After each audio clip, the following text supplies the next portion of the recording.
One of the hardest things that a child of God will have to battle is when it's your word, against the word of narcissists, and when it's your word against the spirit of Jezebel.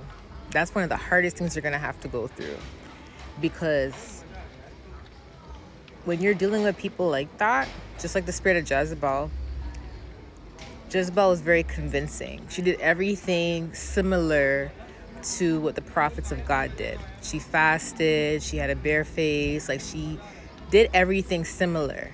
You see what I'm saying? But behind closed doors, she was doing things that are not of God. She was doing things that were messed up. Jezebel was very sneaky with how she twisted things and how she manipulated people into believing her. She was very convincing when it came to manipulating the minds of people and turning people against people. You know, when Elijah had to go up against Jezebel, it was not easy. Elijah had to do some things that was according to God's will. And it got to a point where it became scary and he ran away. But God was like, where are you going, Elijah? Why did you leave? Because he wasn't finished. It wasn't time for him to, leave. He was trying to abort the mission. And God was like, no, you ain't finished yet, And what that means there is that no matter what, you have to trust God, despite how hard it is. And when he tells you to do certain things, it may be painful.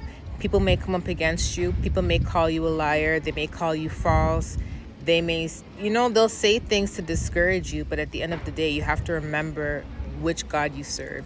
You have to remember how powerful God is. And you have to remember that no matter what people do, obedience is better than sacrifice. Because at the end of the day, God will always reveal things, and he will always reveal the truth. And when the truth comes out, you're going to be so glad that you were obedient, right? So I want to remind you that, remember when Elijah told the prophets of Baal to call upon their God, and and Elijah said, I'll call upon my God. And if the fire, wherever the fire is lit, that is who God is, right? And the prophets of Baal called upon God, nothing happened. But when Elijah called up on God in heaven, Jesus Christ, right? The Father, the King of all kings, the fire lit, right? So you just have to remember that God is powerful, and no matter how discouraging it can be to be obedient, obedience is better than sacrifice. You know what I mean? So I want to share this with somebody because it definitely helped me. It's a word that God just gave me. I was feeling discouraged, and the Lord brought me back to Jezebel and Elijah. The Lord reminded me how it was Elijah against many people. And that actually made me feel so much better, because I'm in a situation right now where I feel discouraged sometimes, but I know that everything that's going on is for God's greatest good. So I wanted to share this with somebody. I love you guys. Bye.